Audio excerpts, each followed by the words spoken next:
Listen, getting successful, whatever you consider successful, if it's rich, whatever, it's not a magic trick. It's not God picks certain people he'll make rich and certain people he don't.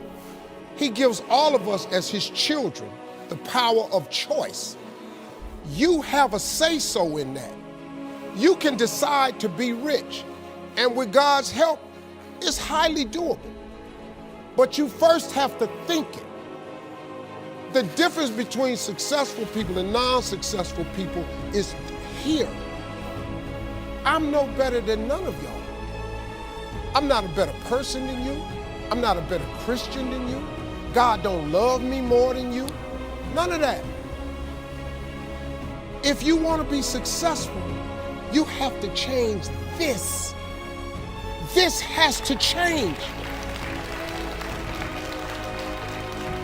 Listen to me. It's not what makes it hard is your lack of belief that it can happen for you. The fact of it is, though, it's very doable. See, but you got to change, though. If you keep doing what you've been doing, you're going to keep getting what you've been getting. So if you're at a place in your life and you ain't happy with it, you have to change some things. But you have to make a conscientious decision that you're going to change. And it's not dependent on anybody else.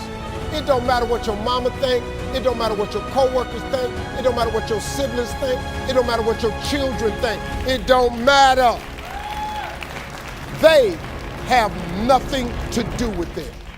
This decision is yours and yours alone. You don't get discipline from your parents.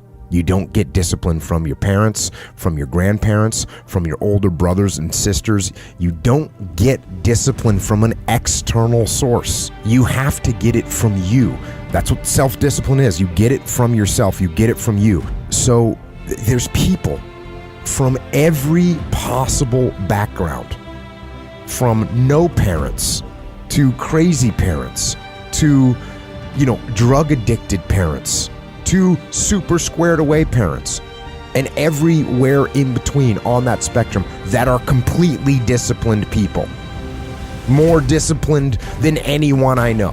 It doesn't come from your parents. You don't inherit it.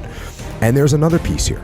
It's called ownership, right? It's called ownership. And if you want to blame other people for the problem, and I say this all the time, if you don't take ownership of the problem's not going to get solved. So if you blame your parents for not having raised you in a disciplined environment, you're not going to solve that problem.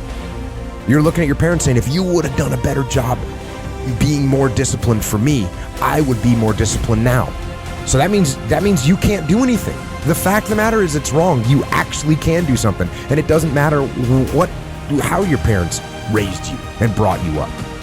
You can have the discipline you need to decide to do it.